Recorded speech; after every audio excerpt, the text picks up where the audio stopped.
thank you for coming. Welcome, everybody. This is the Inventing Knowledge podcast as a part of the Inventing Knowledge podcast series. This is our third episode. We have Svetlana Schnaider here. We're coming to you live. Well, where are you actually right now? Now I'm in my office in Novosibirsk in Institute of Archaeology and Ethnography. It's just like in heart of Eurasia. Can you start off by telling us about the background of your work, the type of work that you've done in the past, and how it brought you to the UMK? I started to work with my supervisor in Central Asia on Stone Age archaeology, and I worked with him at famous site Abi Rahmat Kulbulak. And during my student time, first I met archaeologists from Poland. Mm-hmm. And I also actually was quite impressed because in Russia, archaeology is part of historical science. And in Poland, it's not like this. It's mostly like part of natural sciences. And yeah, after this time, I really wanted to learn more about like natural sciences.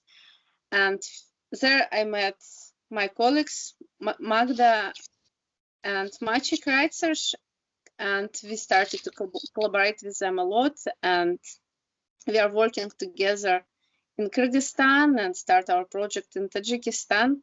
And I'm really happy to be part of Toruni University, by the way, to have my postdoc there and to study new things. In Toruni, I study stable isotopes in enamel of herbivores. So it's very interesting and in a very interesting topic in archaeology. And me and my colleague Magda Reitzer, we are studying the stable isotopes in enamel of sheep and goats, actually wild sheep and goats from Pamir Mountains. So it's highlands in Tajikistan. Yeah. And so, as I understand it, you are quite an expert in that stable isotope area. It seems like, I mean, the professors were like, anyways. But what does that do? You put it in a machine? How does it work? I don't really understand. Sorry. I'm not a professional in stable isotopes. I just study these methods, and I'm learning how to apply these methods in archaeology, and which kind of information we can obtain.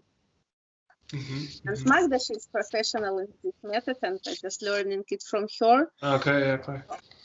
The main sense is that during 1.5 years, these teeth of herbivores, they're continuing to grow. For example, there are several molars, molar second and molar third. When sheep is 6 months, this tooth starts to grow. And during this growing time, this tooth just taken from atmosphere, from water that animal drinks, during this time, signal of stable isotopes. So it's possible just to study like carbon or oxygen. And we are cutting these teeth. So, for example, every millimeter or every 2 millimeters, we are just taking samples. And after we are doing pretreatment and analyzing it in special machine. And after we can count the signal of these isotopes. And based on these signals, we may reconstruct paleoenvironmental situation. And for example, we may reconstruct at which season the animal was burned, for example, during spring or during autumn. And does this animal migrated during his life or not? And does this animal, for example, maybe didn't have enough water during her life or in some period of his life? And that's based on the amount of, you said carbon in the tooth? Yeah, in the tooth enamel. Wow. Based on Yeah. optical and enamel. And Mhm. also we may reconstruct paleo diet based on carbon. For example, the animal took domesticated kind of plants during his life or not. So it's Mhm. quite very interesting, and Oh. it really highlights a lot of in archaeology. So we may reconstruct adaptation system of animals, and we may reconstruct paleoecological situation, and also we may reconstruct adaptation of humans. For example, did they use at this time domesticated crops or not? Mhm, mhm, mhm. Did they migrated at this time with their animals or not? Mhm. Or the And how precise are the estimates that you get out of that? Is it like you can't tell, I guess, an exact year, but is it like 100-year range or a 1,000-year range, or I don't know how it works at all. So when we are working with this methodic, we are just talking about like 1 or 1.5 year of No, because animals. of the tooth. Yeah, And the then tooth is. yeah. And about preservation of stable isotopes, actually, I don't really know about the limit. But I know that we may apply this methodic even to very old samples, like around 50,000 years before present. But during my, in frame of my project, we are working with framework between 15,000 years and until now. We are just looking for the dynamic. Yeah. And is it mostly like, okay, so when you talk about finding these teeth or finding these remains, is it like you dig down and you find older ones, or is it like in different places that you find? Yeah, we are just so we are working from the samples from mountain region of Central Asia. Mostly we are focusing on the highlands. It's territory around 4,000 meters above sea level. Also, it's quite wide chronological frames that we are using. So as I already mentioned, it's between 15,000 before present and until now, because we are also providing the comparison with modern samples. Okay. Yeah, cool. And you already mentioned a little bit that. So what? Okay, so I understand that you're working in these Central Asian mountains, but what is the main goal behind the work? What is the main to understand? I think you already said it in your talk, I think, which was very good, by the way. And I think we have to mention that each of these podcasts will be associated with a blog post, which you already wrote, is my understanding, and a full talk directly about your work, which will also be available at the link below. Okay, yeah. But something about, you said during your talk, migration patterns, is that correct? Or what is the general idea? Main goal. Yeah. So actually, in this study, we are following two goals. First, just to understand and to reconstruct the adaptation systems to high elevation, to these extreme zones. It's first. And second, to see the timing of producing economies in this region. Because, you know, in mountain part, for example, it's very hard to use agriculture. And our hypothesis is that people use their mostly pastoralism systems. And we want to see the timing of it. And actually, we are quite successful with it, because recently, for example, was published our article about yearly evidence of pastoralism in this region. It's based on our work. And what is pastoralism? Sorry, what is pastoralism? Like pasture, having herding, when people just taking control on the animals and just like a nomads. Yeah. Cool. And that means that they were still moving. They weren't really growing. Like they didn't have gardens. It was still more kind of like moving the animals, kind of finding plants where they find them. Yes, probably they were moving all the time because in Central Asian mountain part traditionally here people used like vertical migration system because of mountains. So they migrated between valleys that located in different elevations. Mm-hmm. So they're during the years they are changing their like landscape and climatic. They're just following the climate system that it's more convenient for animals and for people during the year.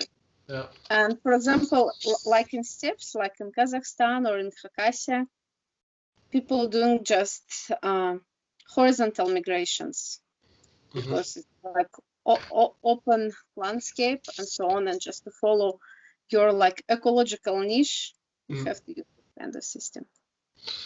Okay, so during the summer they're up high because it's too hot, and then during the winter they come lower because it's because the schools are going lower, and because there's like no snow and beautiful grasslands. Because animals eat the grass. But there was also something about the Silk Road, no? I mean, it was something like side project. It's they're following an idea about like Paleo Silk Road or Euler Silk Road systems, because traditionally what we know about Silk Road, that it was like developing exchanging system during Middle Age between East and West, and that Central Asia is mostly famous from this story. But of course, Central Asia, since it's like in heart of Eurasia, and many human migrations went through this area. And of course, people used these roads and Euler during Paleolithic, Mesolithic, and Neolithic time. And we're also trying to see what was the role of these silkways in early Holocene, in final Pleistocene, because probably like animals during their migrations first showed to the people these convenient ways. After it became to be famous, like a Silk Road. And do you think it was so far back? I mean, you're working like 15,000 years, you said, so you think it was that far ago? I don't know. I mean, it's not I think part of these famous roads were used in very deep past. Yeah, of course. Yeah. I would guess as an archaeologist, you know a lot more than me as a psychologist about the dawn of the humans and things like that, So do you have this idea, they talk about the Fertile Crescent kind of around the Mediterranean, kind of coming out of Africa and being in Israel and things like that. But that seems, I don't know the timeline of when, for instance, it doesn't matter. I think it's not but you have this kind of idea that they went out. Do you have that idea that they went out of the Fertile Crescent and then they took some sort of road to China and then went maybe over the Bering Strait? I mean, I know that's one theory, to get to the Americas. Based on the detailed analysis of archaeological materials, mostly on the lithics, me and my colleague who worked on this problematic, it's famous Russian archaeologist Ksenia Kolobova. She hypothesized that people during this time migrated into Central Asia from Middle East, because we have many common features based on lithic industry between Near East and Central Asia. But also we may see this tendency in Epipaleolithic, like in final Pleistocene time, But in early Holocene time, we may see absolutely opposite situation. We may see a lot of links to the east, to the territory of China, Mongolia, and to the north, like Altai, northeast, like territory of Buryatia. It's North Mongolia. So, it's just a hypothesis, but fortunately, for this time we have several human remains, and now there. My colleague Cosimo Post is from Tübingen, from Germany. He works on them, and I hope he will get a positive results. One thing I wondered, especially watching your talk, was how you decide where to dig, because to me it seems like a very expensive thing to do, to dig a lot, and to spend a lot of very expensive people to that site, and build camps and all this kind of stuff. Do you look at the landscape when you decide, or is it, I guess you're not yet in a position to decide where to look. I don't know, but maybe, yeah, please, any insights? Yeah, how archaeologists know where to dig? Yeah. So, a lot of archaeological sites already known, but it's very logical. But yeah, you're right that we are following on some landscape marks. For example, like rock shelters and caves are very promising from archaeological point of view. By the way, almost in all caves, people just stay even for a short time. And there is better preservation of the cultural layers. Because no one going to do agriculture there or to build houses and so on.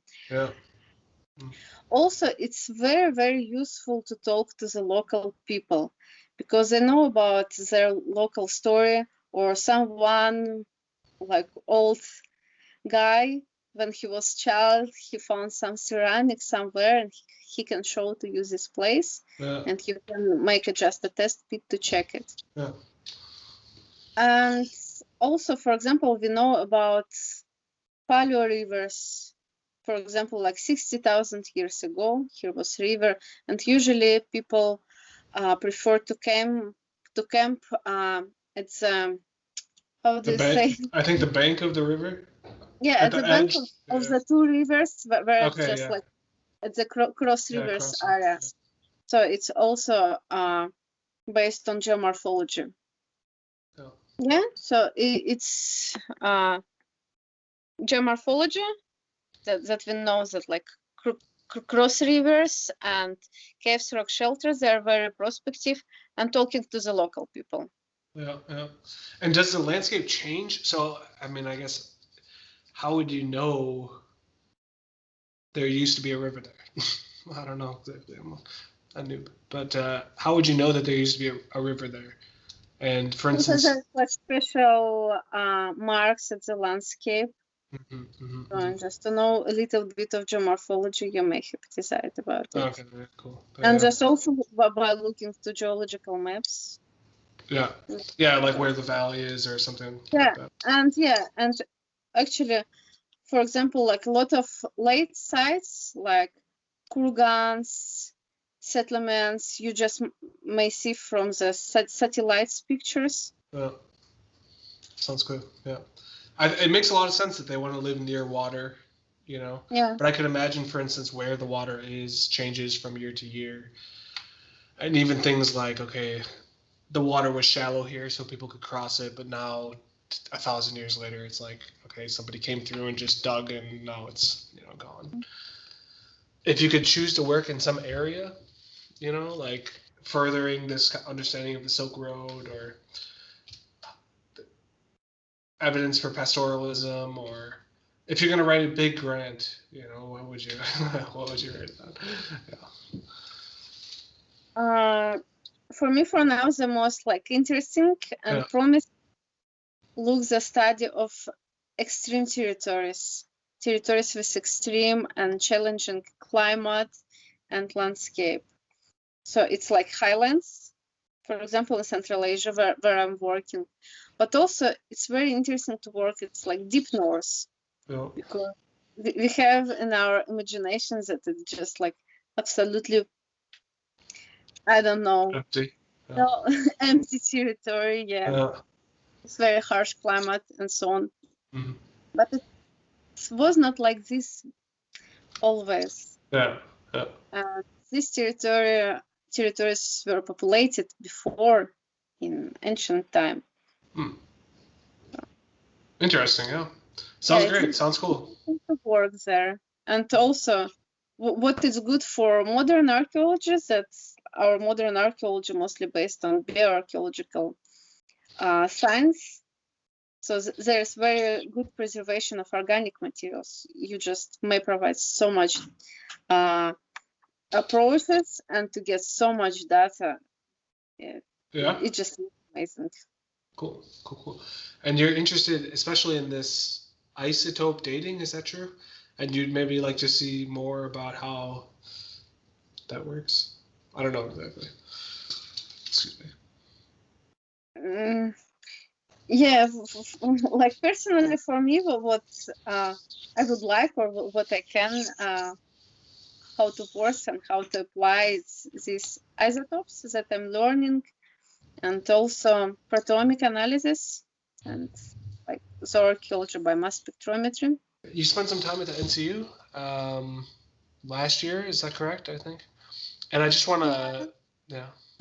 Is there anything else you want to add before? Because I think now maybe we will transition to kind of your experience at the NCU, anything that you feel could be improved, especially. So, like, one thing that everybody has said so far is develop a welcome packet with kind of some basic information that postdocs and people need when they come to the university. I think that's something that is coming. It's on the way. But just so we want to know. So you knew your professors before you came. That's true. Yeah, you were working with them. Yeah, so that's good. And you were in Turin. Yeah. How did you feel about the city? Yeah. So like Nicolaus Copernicus University. I heard a lot about this university before, but and it really was great to be there. But unfortunately, coronavirus situation just blocked a lot of travels and a lot of work. But by the way, I managed to go to Poland. And we joked a lot that not so many actually postdoc students was able to travel to Poland during this COVID time. And we joked that like crazy Russian girl did it finally, and because of it I didn't stay really a lot there, but I really was impressed from this university. There's very good atmosphere. I would say that it's very friendly, and you may see that people really keeps good traditional of this university, of like good traditions of European universities. And the city, I think, is also very pretty. Yeah, and the city is so pretty, and it's just like, very enjoying to be there, just in general.